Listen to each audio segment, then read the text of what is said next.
அன்பு நேயர்களே வணக்கம். வருகின்ற செவ்வாய்க்கிழமை மாசி மகம். அது மட்டும் இல்லை, அன்னைக்கு இன்னொரு விசேஷம் என்ன அப்படின்னு சொன்னால், அன்னைக்கு சந்திர கிரகணம். இந்த வருஷம் அந்த மாதிரி வருது. அதனால் பெரும்பாலும் பார்த்தீங்கன்னா, இப்போ சித்திரகூட பெருமாள் எடுத்துக்கிட்டால் அவர் விடிய காலையிலே போயிடுறார், சமுத்திரத்துக்கு போயிடுறார். 3ஆம் தேதி காலையில் சமுத்திரக்கரைக்கு போயிட்டு அங்கே தீர்த்தவாரி செஞ்சுட்டு அதுக்கப்புறம் நடை சாத்தப்படுகிறது. பொதுவாக குதூகலமாக இருக்குது மாசி மகம் என்பது. ஆனால் இந்த தரம் கொஞ்சம் வித்தியாசமாக இருக்குது. காரணம் சந்திர கிரகணம். சந்திர கிரகணம் அந்த 3ஆம் தேதி செவ்வாய்க்கிழமை பகல்லையே ஆரம்பிச்சிருது. அதே மாதிரி கடற்கரைக்கு போய் தீர்த்தவாரி கண்டருடைய பெருமாள்கள் எல்லாம் உடனே அடுத்த ஒரு திருமஞ்சனாதிகளுக்கெல்லாம் அங்கே இடம் கிடையாது. ஏன்னா மறுபடி கிரகம் விட்ட பிறகு தான் பெருமாளுக்கு நிவேதனம் உட்பட எல்லாம் செய்யணும். அப்படிப்பட்ட ஒரு சூழல் இந்த முறை இருக்கிறது. இந்த சந்திர கிரகணம் இந்த ஆண்டு பூர நட்சத்திரத்திலே சிம்ம ராசியிலே நடைபெறுகிறது. அது ரொம்ப விசேஷம். இன்றைக்கி பல கிரகங்களெல்லாம் ஒன்றாக இருக்கக்கூடிய ஒரு அற்புதமான நிலையிலே இந்த சந்திர கிரகணம் நடைபெறுகிறது. ஏன்னா கும்பராசி, கும்ப மாதத்தில் மாசி மாதம் இல்லையா, அதனால் கும்பராசி எந்த மாதமோ அந்த மாதத்துக்குரிய ராசியிலேயே செவ்வாய், சுக்கிரன், புதன், சூரியன், ராகு முதலிய கிரகங்கள் இருக்க, கேதுவும் சந்திரனும் அந்த கிரகங்களை பார்க்க, குருவும் கும்பராசியை பார்த்து மறுபடியும் அதனுடைய பார்வையினுடைய வீட்சண்யம் இந்த சிம்மராசியிலே விழுகிறது. இவ்வளவு ஒரு அற்புதம் நடைபெறுகிறது. நம்ம பகவானை தியானம் பண்ணணும், தானம் பண்ணணும், ஜபம் பண்ணணும். அஷ்டாட்சரத்தை ஜபம் பண்ணலாம். துஞ்சும்போது அழைமின் துயர்வரில் நினைமின் துயரிலீர் சொல்லினும் நன்றாம் நஞ்சுதாம் கண்டீர் நம்முடைய வினைக்கு நாராயணாவென்னும் நாமம் என்னார். அந்த நாராயணான்னு சொல்லிக்கிட்டே இருக்கலாமே, அதுவே பெரிய ஜபமாச்சே. அதுக்கு தனியாக ஸ்லோகங்களெல்லாம் இருக்குது. ஆனால் ஒரு சாதாரண மக்களுக்கு யாராவது ஒருத்தவங்க 2 பேருக்கு தான் இந்த ஸ்லோகம். பாக்கி பேரெல்லாம் நாவார பாடுங்கள் நாராயணாவென்னும் நாமம். அது போருமே, அது எல்லாத்தையும் தருமே. அதுவும் இந்த கிரகண காலத்திலே, இந்த கிரகணம்ங்கிறது அன்னைக்கு மத்தியானம் ஒரு 3:30 மணிக்கு ஆரம்பிக்குது. ஆனால் கிரகண பூஜைகளெல்லாம் அந்த நேரத்தில் கிடையாது.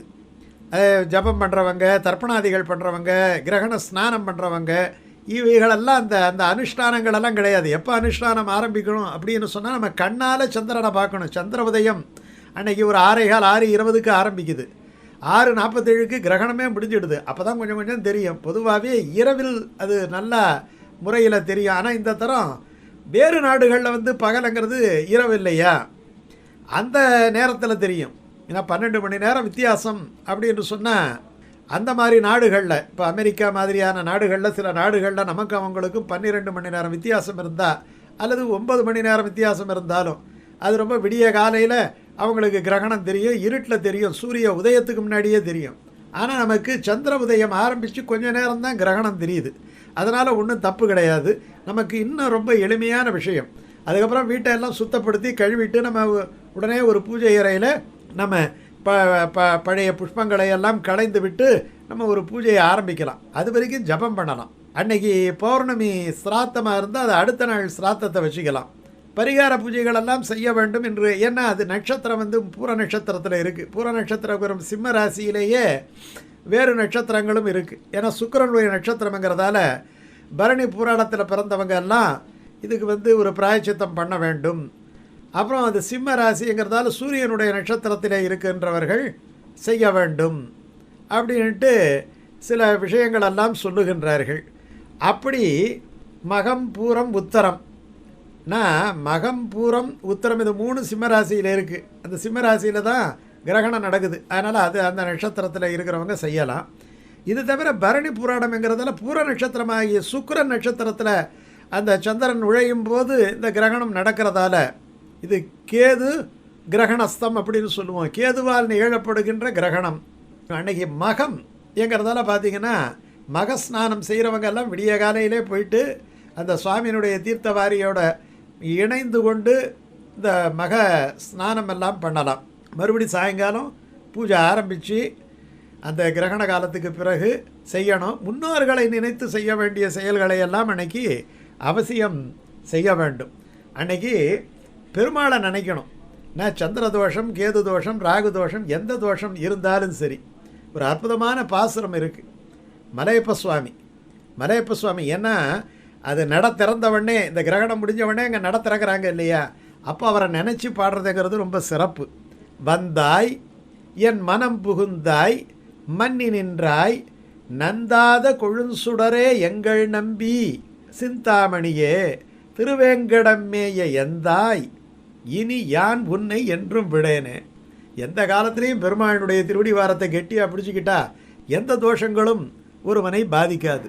இந்த கிரகண தோஷ காலத்திலே பெருமாளுடைய திருவடிகளை மனதிலே இருத்தி வந்தாய் என் மனம் புகுந்தாய் மன்னி நின்றாய் நந்தாத கொழுஞ்சுடரே எங்கள் நம்பி சிந்தாமணியே திருவேங்கடம்மேய எந்தாய் இனி யான் உன்னை என்றும் விடேனே. என்ன அற்புதமான திருமங்கையாழ்வார் பாசுரம்.